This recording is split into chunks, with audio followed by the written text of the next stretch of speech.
नमस्कार विद्यार्थी मित्रांनो, आपण टी परीक्षेचे पेपर पाहत आहोत. तर हा 2018चा पेपर आहे. बालमानसशास्त्र व अध्यापनशास्त्र या विषयाचा 15 जुलै 2018 याचे प्रश्न आणि उत्तरं पाहणार आहोत. त्यातला बालमानसशास्त्राचा पहिला प्रश्न म्हणजे 61 नंबरचा प्रश्न आहे. कोम्बज व स्निग यांनी मांडलेल्या प्रेरणेच्या व्याख्येमध्ये खालीलपैकी कोणते विधान समाविष्ट आहे? पर्याय आहे पहिला, प्रतिक्रियामधील जोश वाढवणारी स्थिती. नंबर 2, स्वसंकल्पना राखण्यासाठी वर्तनाला मिळणारी चालना. 3, साध्य गाठण्यास व वर्तनामाचा उत्साह टिकवून ठेवणारी शक्ती. 4, अध्ययनाची आवश्यक बाब. तर या पहिल्या प्रश्नाचं उत्तर आहे पर्याय क्रमांक 2, स्वसंकल्पना राखण्यासाठी वर्तनाला मिळणारी चालना. प्रश्न क्रमांक 62, थर्स्टनने भाषिक क्षमता, स्मृती, संख्याज्ञान, अवबोधगती, अनुमान, अवकाश ज्ञान व समस्या उकल या प्राथमिक मानसिक क्षमतांना प्रमाण मानून खालीलपैकी बुद्धीची कोणती उपपत्ती मांडली? पर्याय क्रमांक 1, संख्यात्मक उपपत्ती. पर्याय क्रमांक 2, द्विघटक उपपत्ती. 3, अनेक घटक उपपत्ती आणि 4 आहे शक्तिवादी उपपत्ती. तर 62चं उत्तर आहे आपला पर्याय क्रमांक 3, अनेक घटक उपपत्ती. प्रश्न 63 नंबरचा आहे. सन 1990 मध्ये भावनिक बुद्धिमत्तेची उपपत्ती जॉन मेयर व रिकामी जागा यांनी मांडली. पर्याय क्रमांक 1, Peter Salovey. Number 2, William James. Number 3, Dalip Singh. 4, Bruner. तर 63चं उत्तर आहे पर्याय क्रमांक 1, पीटर सॅलोवी. प्रश्न क्रमांक 64, खाली दिलेल्या मानसिक संघर्षाच्या परिणामापैकी कोणता परिणाम अयोग्य आहे?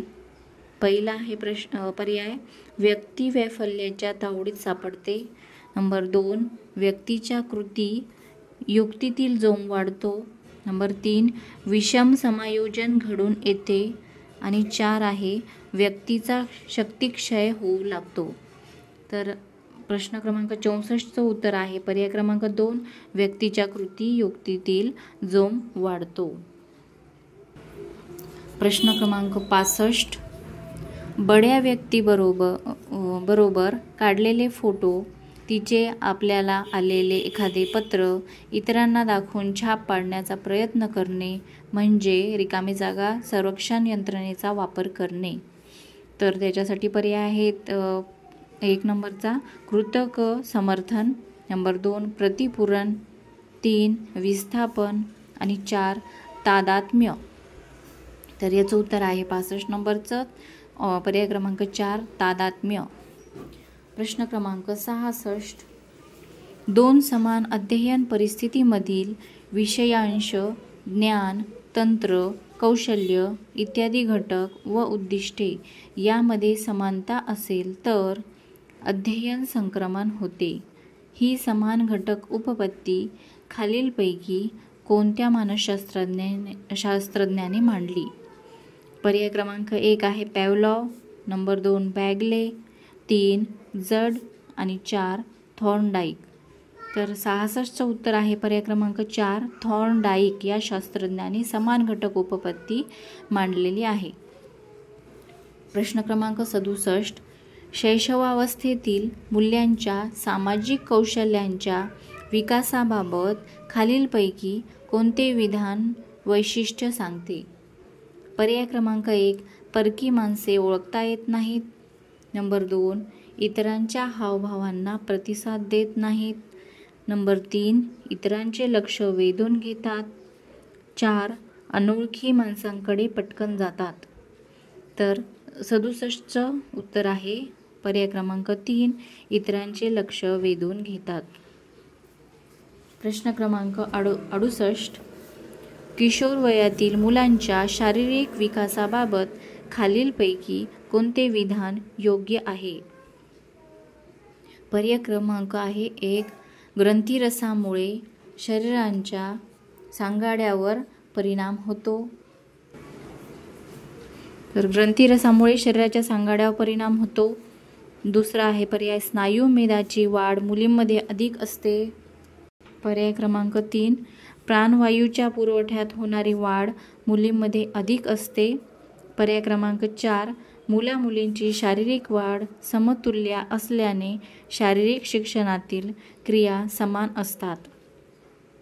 तर 68चं उत्तर आहे आपलं पर्याय क्रमांक 1 ग्रंथिरसामुळे शरीराच्या सांगाड्यावर परिणाम होतो. प्रश्न क्रमांक 69 कुशाग्र बुद्धिमत्तेच्या विद्यार्थ्याबाबत खालील विधानांपैकी कोणते विधान अयोग्य आहे? पर्याय क्रमांक 1 सर्वसामान्य विद्यार्थ्यांसारखाच अभ्यासक्रम त्यांना असावा. नंबर 2 आपण इतरांहून श्रेष्ठ आहोत अशी अहंभावना या विद्यार्थ्यांमध्ये असू शकते. नंबर 3 शिक्षकांसाठी हे विद्यार्थी प्रतिस्पर्ध्यासारखे असतात. 4 अभ्यासक्रम सोपा वाटल्याने विद्यार्थी वर्गात लक्ष देत नाहीत. तर 69चं उत्तर आहे पर्याय क्रमांक 1 सर्वसामान्य विद्यार्थ्यांसारखाच अभ्यासक्रम त्यांना सुद्धा असायला पाहिजे. म्हणजे कुशाग्र बुद्धिमत्तेचे जरी विद्यार्थी असले तरी सर्वसामान्यांना जसा अभ्यासक्रम असतो तसाच असायला हवा. प्रश्न क्रमांक 70 व्यक्तीच्या जैविक देणगीपासून व्यक्तीने जीवन जगेपर्यंत केलेली वाटचाल म्हणजे व्यक्तिमत्व होय. अशी व्यक्तिमत्वाची व्याख्या खालीलपैकी कोणत्या मानसशास्त्रज्ञाने केली? पर्याय क्रमांक 1 Norman L.M. Number 2 G.W. Allport. 3 G.A. किंबल. 4 J.B. Watson. तर 70चं उत्तर आहे पर्याय क्रमांक 4 J.B. वॅटसन. प्रश्न क्रमांक 71 कंठग्रंथीतून थायरॉक्सिन हा स्राव जेव्हा जास्त प्रमाणात पाझरतो तेव्हा त्या व्यक्तीमध्ये खालीलपैकी कोणते लक्षण दिसून येते? पर्याय क्रमांक 1 या व्यक्तीला भूक लागत नाही. नंबर 2 या व्यक्ती अस्थिर असतात. 3 या व्यक्ती महत्त्वाकांक्षी नसतात. आणि 4 या व्यक्ती झोपाळू असतात. 71चं उत्तर आहे पर्याय क्रमांक 2 या व्यक्ती अस्थिर असतात. प्रश्न क्रमांक 72 अध्ययन उपपत्तींच्या वर्गीकरणामध्ये ज्ञानात्मक उपपत्ती मध्ये खालीलपैकी कोणत्या मानसशास्त्रज्ञाचा समावेश होत नाही? 1 नंबर आहे ग्रुथी. Number 2 Lewin. Number 3 Gagne. आणि 4 आहे ब्रुनर. तर 72चं उत्तर आहे पर्याय क्रमांक 1 ग्रुथी.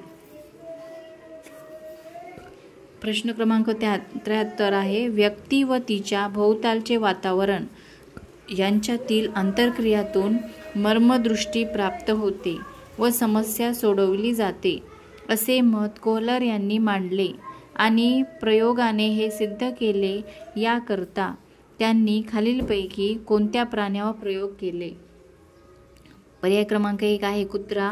नंबर 2 मांजर. Number 3 chimpanzee. आणि 4 कबूतर.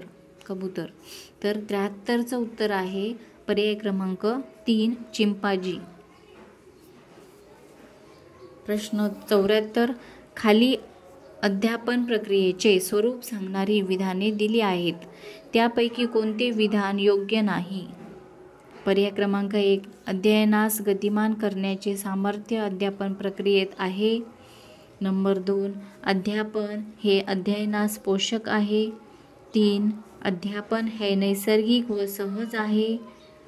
4 अध्यापनात शिक्षक, अध्ययनार्थी आणि विषय हे 3 घटक असतात. 74चं उत्तर आपलं असणार आहे पर्याय क्रमांक 3 अध्यापन हे नैसर्गिक व सहज आहे. प्रश्न 75 खालीलपैकी कोणत्या प्रतिमानांमध्ये आपल्या आजूबाजूच्या अनिष्ट प्रश्नांचे निरीक्षण करणे, त्यासंबंधी चर्चा करणे, अनिष्ट प्रथांचे बळी झालेल्या व्यक्तींच्या मुलाखती घेणे इत्यादी गोष्टींचा विचार केला जातो? पर्याय क्रमांक 1 आहे व्यक्तिगत विकास प्रतिमाने. नंबर 2 सामाजिक आंतरक्रिया प्रतिमाने. 3 ज्ञान प्रक्रियाकरण प्रतिमाने. 4 वर्तन परिवर्तन प्रतिमाने. तर 75चं उत्तर आहे पर्याय क्रमांक 2 सामाजिक आंतरक्रिया प्रतिमाने. प्रश्न क्रमांक 76 अध्ययन म्हणजे अशी कृती की जी कृती नव्या परिस्थितीला प्रतिसाद देण्याचे आयोजन करते. अशी व्याख्या खालीलपैकी कोणत्या मानसशास्त्रज्ञाने मांडली? पर्याय क्रमांक 1 आहे John Locke. Number 2 John Herbart. 3 Wilbur Schramm आणि 4 आहे गॅरेट. 76चं उत्तर आहे पर्याय क्रमांक 4 गॅरेट. प्रश्न क्रमांक 77 खाली दिलेल्या अध्ययनाविषयीच्या विधानांमध्ये कोणते विधान योग्य नाही? पर्याय क्रमांक 1 आहे वाढत्या वयात होणारे नैसर्गिक बदल हे अध्ययनच होय. नंबर 2 अध्ययन प्रक्रियेत अनुभव घेणे व अनुभवातून वर्तन सुधारणे या दोन्ही गोष्टींना महत्त्व असते. 3 लहान मूल जेव्हा 2 पायावर आधाराशिवाय उभं राहते तेव्हा त्याला अध्ययन म्हणू शकतो. आणि 4 आहे अध्ययन म्हणजे वर्तनातील कायमस्वरूपी घडून येणारा अपेक्षित बदल होय. तर 77चं उत्तर आहे पर्याय क्रमांक 1 वाढत्या वयात होणारे नैसर्गिक बदल हेच अध्ययनच होय. प्रश्न क्रमांक 78 खाली दिलेल्या मानवी वर्तनातील विकासाच्या 3 पातळ्या आणि त्यांची उदाहरणे यांच्या योग्य जोड्यांचा पर्याय कोणता? तर विकास पातळी दिलेली आहे आणि त्याची उदाहरणे यांच्या बरोबर ज्या जोड्या असतील त्यांचा आपल्याला पर्याय शोधायचा आहे. तर अ आहे शारीरिक पातळी, ब बौद्धिक पातळी आणि क भावात्मक पातळी. त्याचे उदाहरणं दिलेले आहेत. 1 नंबरचे कल्पनाशक्तीचा विकास होणे. नंबर 2 अभिवृत्ती निर्माण होणे. नंबर 3 निरनिराळी कौशल्य निर्माण होणे. त्याचे पर्याय दिलेले आहेत. 1 अ ची जोडी दिलेली आहे 1 नंबरची, ब ला 2 नंबर आणि क चा आहे 3 नंबर. नंतर पर्याय क्रमांक 2 अ चा आहे 2 नंबर, ब 3 आणि क 1. पर्याय क्रमांक 3 अ 3 ब चा आहे पहिलं 1 नंबर आणि क 2 नंबर. पर्याय क्रमांक 4 अ ची जोडी आहे 3 नंबर, ब 2 नंबर आणि क 1 नंबर. तर यातलं कोणतं योग्य जोड्यांचा पर्याय आहे? तर 78चं पर्याय क्रमांक 3 जे आहे ते योग्य जोड्या आहेत. अ म्हणजे शारीरिक पातळी, त्याचं कोणतं येईल? निरनिराळी कौशल्य निर्माण होणे. ब चं 1 आहे कल्पनाशक्तीचा विकास होणे बौद्धिक पातळी आणि क भावात्मक पातळीचा आहे अभिवृत्ती निर्माण होणे. प्रश्न 79 कितीही प्रयत्न केले तरी प्रगतीच्या ज्या एका विशिष्ट मर्यादेपलीकडे आपण जाऊ शकत नाही तो अध्ययन वक्राचा टप्पा म्हणजे रिकामी जागा होय. तर याचा पर्याय पहिला आहे अंतिम प्रगतीचा काळ. नंबर 2 पठारावस्था. नंबर 3 शारीरिक व मानसिक परिसीमा आणि 4 मंद प्रगतीचा काळ. 79चं याचं पर्याय क्रमांक 3 उत्तर येणार आहे शारीरिक मानसिक परिसीमा. प्रश्न क्रमांक 80 अर्थपूर्ण शाब्दिक अध्ययनात अगोदर माहीत असलेल्या माहितीशी नवीन माहितीची सांगड घातलेली असते. या दोन्ही गोष्टींची जुळणी करणे महत्त्वाचे असते असे मत आसुबेल यांनी खालीलपैकी कोणत्या अध्ययन उपपत्तीमध्ये मांडले आहे? पर्याय क्रमांक 1 आहे अध्ययन व अनुदेशन उपपत्ती. नंबर 2 क्षेत्रीय उपपत्ती. नंबर 3 प्रभुत्व संपादन उपपत्ती. 4 सामाजिक निरीक्षणात्मक अध्ययन उपपत्ती. तर 80चं उत्तर आहे पर्याय क्रमांक 1 अध्ययन व अनुदेशन उपपत्ती. पुढचा प्रश्न क्रमांक 81 खालीलपैकी कोणत्या मानसशास्त्रज्ञाने अनुवंशासंबंधी संशोधन करून अनुवंशाचे नियम मांडले. तर 81चं पहिले पर्याय पाहूत आपण. 1 number Galton, number 2 Gregor Mendel, number 3 R.C. Tryon आणि 4 आहे पियाजे. तर 81चं उत्तर आहे पर्याय क्रमांक 2 ग्रेगॉर मेंडल. प्रश्न क्रमांक 82. विद्यार्थ्यामध्ये आढळणारे व्यक्तिभेद हे भिन्न परिस्थितीमुळे निर्माण झालेले असतात. यासाठी शिक्षकाने व्यक्तिभेदाची शास्त्रीय माहिती घेऊन विद्यार्थ्यांना अध्यापन करावे. हे करताना शिक्षकाने खालीलपैकी कोणती बाब टाळावी? याचे पर्याय दिलेले आहेत. पर्याय क्रमांक 1 उपजत शक्तींच्या विकासासाठी योग्य शैक्षणिक संस्कार द्यावेत. नंबर 2 क्षमतांचा जास्तीत जास्त विकास साधण्याच्या दृष्टीने सुयोग्य परिस्थिती निर्माण करावी. 3 विशिष्ट परिस्थिती निर्माण केली की विशिष्ट प्रकारचा विकास साधता येईल हे गृहीत धरून त्या दृष्टीने प्रयत्न करावे. आणि 4 आहे विद्यार्थ्यांच्या मानसिक व सामाजिक विकासासाठी प्रयत्न करावे. तर 82चं उत्तर आहे पर्याय क्रमांक 3.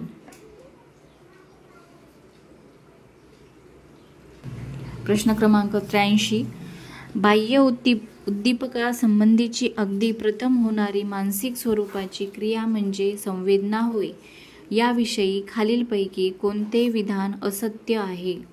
पर्याय क्रमांक 1 एखादा चेतक दिसला की ज्ञानेंद्रिय उद्दीपित होतात. नंबर 2 ज्ञानेंद्रियांचा बाह्य वस्तूच्या चेतकावर परिणाम होतो. 3 चेतकावर झालेला परिणाम मज्जातंतूमार्फत मेंदूकडे पोचवला जातो. आणि 4 आहे संवेदना या मिश्रित स्वरूपाच्या असतात. तर 83चं उत्तर आहे पर्याय क्रमांक 4 संवेदना या मिश्रित स्वरूपाच्या असतात. 84 प्रश्न क्रमांक 84. समोर उद्दीपक नसताना सुद्धा पूर्वी घेतलेल्या अनुभवांचे मनातल्या मनात पुनरुज्जीवन करता येणे किंवा ते अनुभव मनचक्षू पुढे आणता येणे याला रिकामी जागा म्हणतात. पर्याय क्रमांक 1 आहे संबोध, 2 प्रतिमा, 3 अवबोध आणि 4 आहे संवेदना. तर 84चं उत्तर आहे पर्याय क्रमांक 2 प्रतिमा. प्रश्न क्रमांक 85. अवबोधासंबंधी मांडलेल्या समष्टिवादी दृष्टिकोनाविषयी खालीलपैकी कोणते विधान योग्य नाही? पर्याय क्रमांक 1 आहे आपल्याला कोणत्याही गोष्टीचा अवबोध पूर्णाशाने होतो, भागशः नाही. नंबर 2 पूर्णाशाने अवबोध होणे म्हणजे वस्तूविषयीच्या गोष्टी साकल्याने लक्षात येणे. नंबर 3 वस्तूचा पूर्ण म्हणजे तिच्या भागांची साधी बेरीज होय. 4 वस्तूचा अवबोध पूर्णाशाने होत असताना तिचा एक भाग आकृती व उरलेले भाग पार्श्वभूमी ठरतात. तर 85चं उत्तर आहे पर्याय क्रमांक 3 वस्तूचा पूर्ण म्हणजे तिच्या भागाची साधी बेरीज होय. प्रश्न क्रमांक 86. चित्रपट पाहून झाल्यानंतर बऱ्याच दिवसांनी चित्रपटातला एखादा प्रसंग जशाचा तसा आठवणे, एखादा पाहिलेला क्रिकेटचा सामना मनपटलावर जसाच्या तसा साकार होणे हे खालीलपैकी कल्पनेच्या कोणत्या प्रकारामुळे घडते? पर्याय क्रमांक 1 व्यावहारिक कल्पना, नंबर 2 स्वैर कल्पना, 3 पुनरुत्पादित कल्पना आणि 4 सौंदर्यनिष्ठ कल्पना. याचे पर्याय आहेत. पहिला व्यावहारिक कल्पना, नंबर 2 स्वैर कल्पना, नंबर 3 पुनरुत्पादित कल्पना आणि 4 आहे सौंदर्यनिष्ठ कल्पना. तर 86चं उत्तर आहे पर्याय क्रमांक 3 पुनरुत्पादित कल्पना. प्रश्न क्रमांक 87. विचार करणे ही गुंतागुंतीची प्रक्रिया आहे. यामध्ये खालीलपैकी कोणकोणत्या मानसिक प्रक्रियांचा समावेश होतो? अ आहे अवबोध, ब संकल्पना, क तर्क व चिकित्सा आणि ड स्मरण. त्याचे पर्याय आहेत. पहिला पर्याय आहे अ ब क फक्त म्हणजे अ ब क हे तिन्ही नंबर 2 अ क ड फक्त. नंबर 3 आहे अ ब ड फक्त. 4 अ ब क ड सर्व जे दिलेले आहेत पर्याय ते सर्व बरोबर आहेत. तर 87चं उत्तर आहे पर्याय क्रमांक 4 अ ब क ड, म्हणजे सगळेच जे दिलेले आहेत पर्याय ते बरोबर आहेत. प्रश्न क्रमांक 88, खाली दिलेल्या उदाहरणामध्ये कोणते उदाहरण हे विचार प्रक्रियेतील अवबोधात्मक स्तराचे उदाहरण आहे? पर्याय क्रमांक 1 एखाद्या विषयावर भाषण देताना विचार करणे. नंबर 2 महात्मा गांधींचा फोटो पाहिला की त्यांचा पोशाख राहणीमान या संबंधित विचार करणे. 3 एखादी कथा लिहिताना विचार करणे. 4 दिलेल्या विषयावर निबंध लिहिताना विचार करणे. तर 88चं उत्तर आहे पर्याय क्रमांक 2 महात्मा गांधींचा फोटो पाहिला की त्यांचा पोशाख राहणीमान या संबंधी विचार करणे. प्रश्न क्रमांक 89, स्मरणाचा प्रमुख घटक ग्रहण यावर परिणाम करणारा एक घटक म्हणजे व्यक्तीची मनोघडण. यामध्ये खालीलपैकी कोणती बाब येते? पर्याय क्रमांक 1 चेतकाची तीव्रता. नंबर 2 अर्थपूर्णता. 3 मानसिक पक्वता आणि 4 चेतक स्त्रोत. 89चं उत्तर आहे पर्याय क्रमांक 3 मानसिक पक्वता. प्रश्न क्रमांक 90, धारणेचे मापन करताना खालीलपैकी कोणती पद्धती वापरली जात नाही? पर्याय 1 आहे प्रत्यावाहन पद्धती. नंबर 2 प्रत्याभिज्ञान पद्धती. नंबर 3 पुनरध्ययन पद्धती आणि 4 आहे पठण पद्धती. तर 90चं उत्तर आहे पर्याय क्रमांक 4 पठण पद्धती. तर अशा प्रकारे आपण 2018चा जो पेपर होता बालमानसशास्त्र व अध्यापनशास्त्र याचे सर्व प्रश्न आणि उत्तरं पाहिलेले आहेत. व्हिडिओ तुम्हाला समजला असेल तर व्हिडिओला लाईक करा आणि चॅनलला सबस्क्राईब करा. व्हिडिओ बघितल्याबद्दल धन्यवाद.